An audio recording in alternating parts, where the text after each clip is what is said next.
Šogad 22. februārī tika atzīmēta Starptautiskā gida diena, kuras ietvaros Vidzemes augstskolas studenti Cēsīs veidoja bezmaksas ekskursiju ar nosaukumu Laika mašīna misija Cēsis.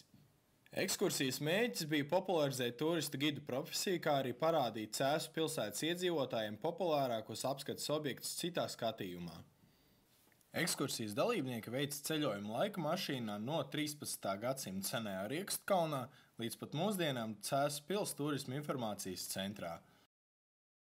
Pasākuma laikā ekskursijas dalībniekiem bija iespēja klausīties studentu veidotajā stāstījumā pie katra no izvēlētajiem apskates objektiem, kā arī piedalīties dažādās atrakcijās un viktorīnās.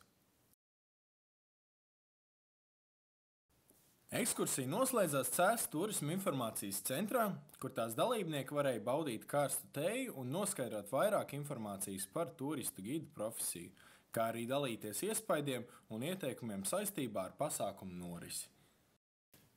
Aptaujājot ekskursijas dalībnieks noskaidrojās, ka tie priecājās par iespēju piedalīties šādā pasākumā.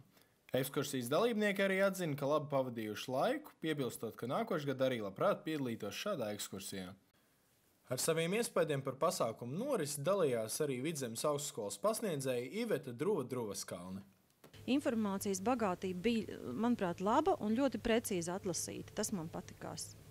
Jūs bijāt dabūjuši katram tam objektam kaut kādu interesantu tādu, ne fīčiņu, bet rozīnīti, ko jūs man arī brīžam pārsteidzāt, jo dažus faktus es nezināju tiešām. Bet tas, ka jūs pieskaņojāties ar tērpiem kā turisti, es nejūtu, ka tā kā tos tērpus māja. Vienīgais žēl, kad varēja būt vairāk cilvēku.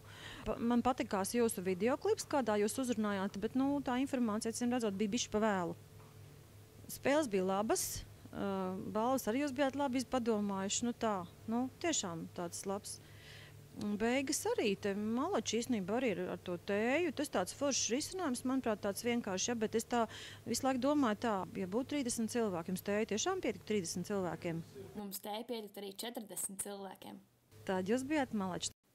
Paši studenti gan atzīst, ka gūtā pieredze noderēs gan nākotnes profesijā, gan veidojot un vadot citus pasākumus.